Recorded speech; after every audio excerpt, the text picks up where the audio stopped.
This is suspense, man. Like, this is fucking good. This guy's on cocaine, he's fucking crazy. I'm pro Cujo, bro. I'm pro Cujo. I didn't know about raspberry zingers.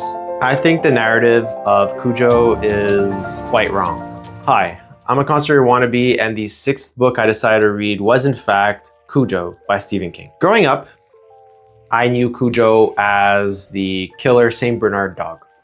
I've spoken to people who have, read the book and have talked about the book, and they're like, dude, why the fuck would I want to read a book about a guy who doesn't even remember writing the book, who was amped up on cocaine and is just out of his mind? I think that's a whole load of baloney. In my opinion, I think that when you read the book, if you didn't know that he was on cocaine, you wouldn't have fucking suspected it, in my opinion. People who say that, oh, it's a killer dog, how fucking scary could it be?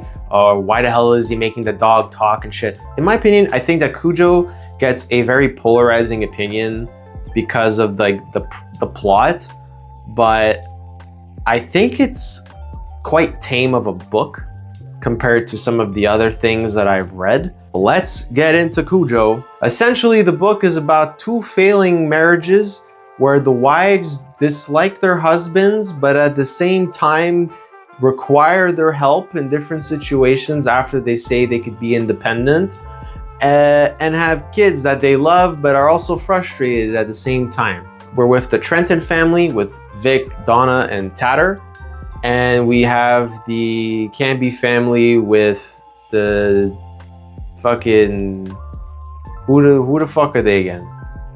Joe, Charity, and the kid. What's the kid's name? Brett. For the people who read this book, I'm not gonna go through the whole plot, but what I'll say is, half the time, the first half of the book, I was like, dude, what are we doing here? What the fuck's going on? Like, I was just confused because it just felt like Stephen King was just making a world, and I was like, I thought this was about a killer dog. I didn't know this was gonna be about cereal. I didn't know about raspberry zingers and how that was gonna drive a majority of the plot by separating Vic from his family. And I was almost like, is this book a slow burn? Like, what's happening? Things got more intense with Cujo after he got rabies from the bat. My cat doesn't want to stop howling, so she's gonna be a part of Cujo now. You know who Cujo is? You know who Cujo is? Killer dog. Shit starts hitting the fan once Cujo gets rabies, kills Joe Camber, and kills his drunk neighbor, who I forget his name, but not important to the plot. And then shit actually gets going because of the whole Donna's car needs to get repaired, and somehow that's how they get into a really fucked up situation. Now, I won't even talk about the whole love affair thing all that much, but what I'll say is this. Fuck Donna. Such an annoying character.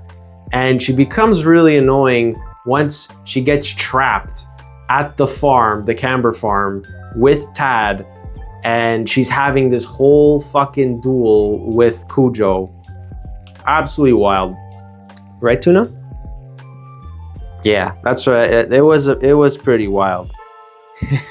Everyone was complaining about this guy's on cocaine, he's fucking crazy, he's a killer dog. And I'm like, dude, we're like halfway through the book and 2 guys are dead. I was expecting this dog to murder the whole village, the whole Castle Rock. There was not gonna be a 3rd Castle Rock book, the way that people were talking about this giant St. Bernard dog that was foaming out of its mouth, ready to eat man flesh. No. He only killed 3 people directly. In fact, didn't kill more. Once we see that they're in the car, they're stuck in the car, and I was like, dude, like the whole time I was reading, I was talking to my girlfriend, I was even talking to my cat. I was like, I swear to God, if Donna and Tatter survive, I'm gonna lose my shit. I'm gonna lose my shit. There's no way I'm gonna invest my time reading Cujo and nobody dies. I'm like, well, what the fuck's going on then? What is all this hate or polarization about the book about? I didn't understand. And then came one of the best parts I have ever read in a book. When Donna realizes that she can't just sit in a fucking car for the rest of her life while her kid is like dying in the back, that's when shit was getting going. Because as you know, she gets out of the car and that's when Cujo is like, I have to just wait her out. She's gonna come out, she's gonna make the run. And you have this mind versus mind match between Donna and Cujo, the killer dog. And she's gonna try to bait him out with the rocks. She's gonna try to bait him out with the rocks, all right? And he knows it's just a ploy. It's just trying to bait him out. And that's when I truly felt like, wow, this is suspense, man. Like, this is fucking good. Like, everyone needs to read this book for just this scene.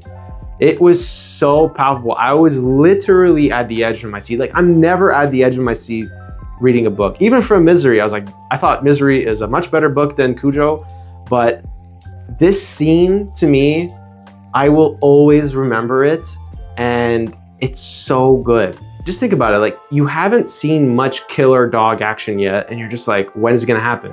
When is it gonna happen? And then like when shit actually starts seeing the fan and like Cujo tries to attack her and like starts bashing into the door, it's like, fuck man, like finally, let's go, you know? I'm pro Cujo, bro. I'm pro Cujo. Like, I was ready. I was like, Cujo, you kill Donna, no problem. You kill Tatter, all good. It's fine. I'm here for you, bro. I'm here for you. Fun inclusion was Officer or Sheriff Bannerman. That was cool. From the dead zone into Cujo, I was like, nice, my boy, he's gonna save the day. Bannerman felt what Cujo was all about. Like, what a brutal death too. Like, Stephen King does not spare any expense. Like, maybe that's where the cocaine came out. But like, I was thinking about like the Saving Private Ryan where guy's intestines are falling out of his body and shit. Like, fuck, man. Like, that's brutal. I really thought like Bannerman was gonna be a part of like the further stories in Castle Rock. No. Stephen King axes the man in brutal fashion, and he's just thinking about his kids and stuff. Yikes. Right, Tuna? Yikes. And once we have the conclusion of Donna versus Cujo, and they're battling it out, and she's beating it up with a stick, that was wild as fuck. The ending of this book, I'll just say, the ending of this book is really good. And again, everyone should read Cujo.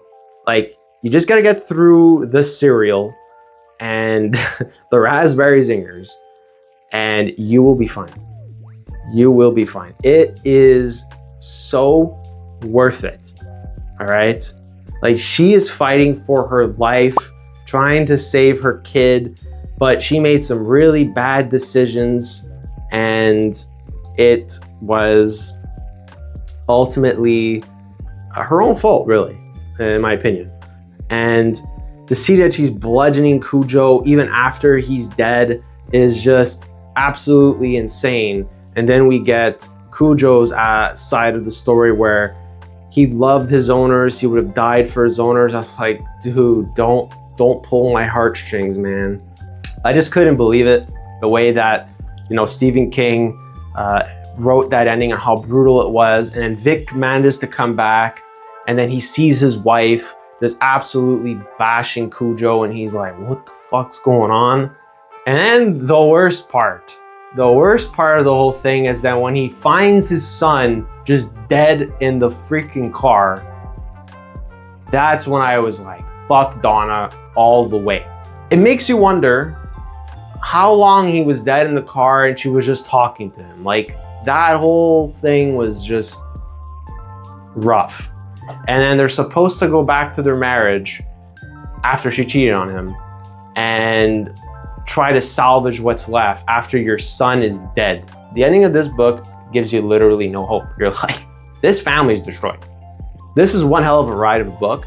This book is worth it for the ending and the palpable action that you get in the latter half, the latter third of the book. It's worth it, you know?